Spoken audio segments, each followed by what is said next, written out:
The first time I saw her, she wasn't remarkable. She was sitting on the corner bench of the cafe, her hair tied into a loose bun, staring at a cracked cup of coffee like it held the secrets of the universe. I almost didn't notice her, but something about the way her fingers traced the rim of the mug made me stop mid-step.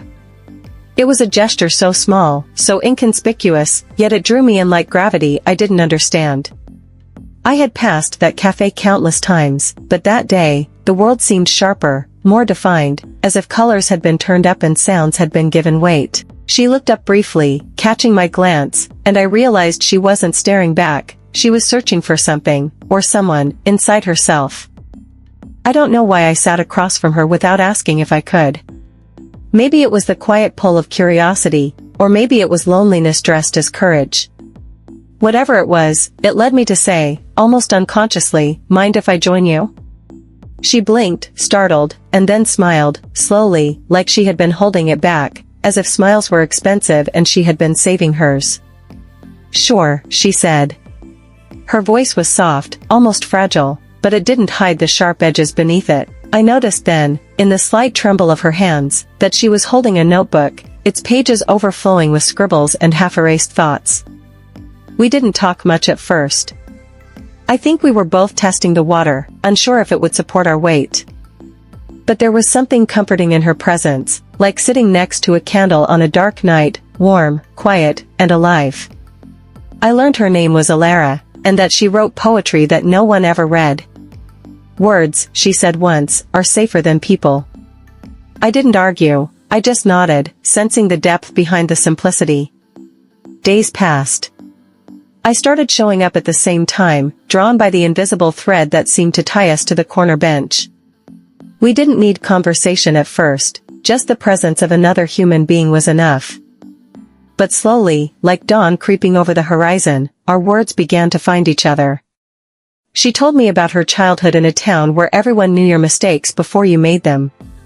She told me about the summers she spent staring at the stars, wondering if anyone out there would ever understand her. I told her about my own failures, the small defeats I carried quietly like stones in my pockets. She listened. Not like everyone else, not like someone waiting for their turn to speak, but truly listened, as if my words were fragile glass she was afraid to shatter. One day, she brought a poem she had written. I read it, and my chest tightened. It wasn't perfect, but it bled truth in a way that made me ache. I asked her why she shared it with me, and she shrugged. Because maybe someone needs to hear that it's okay to be broken, she said.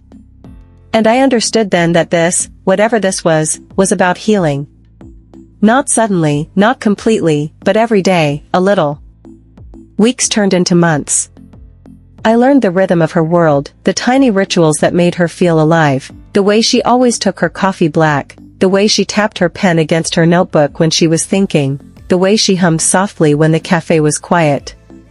And in return, she learned mine, the way I kept my jacket buttoned even in summer, the way I avoided eye contact when nervous, the way I laughed too loudly at nothing in particular.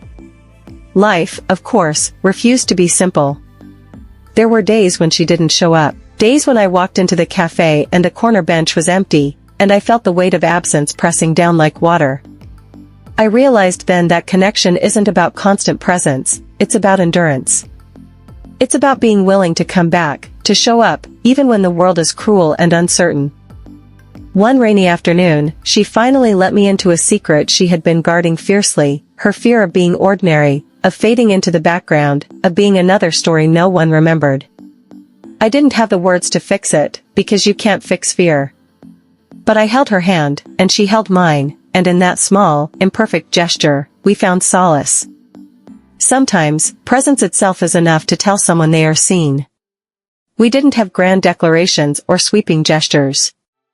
Our love, or whatever it was quiet, persistent, like ivy climbing a brick wall. It grew slowly, unnoticed at first, until it became impossible to ignore. She began to trust that her words mattered, that her presence mattered.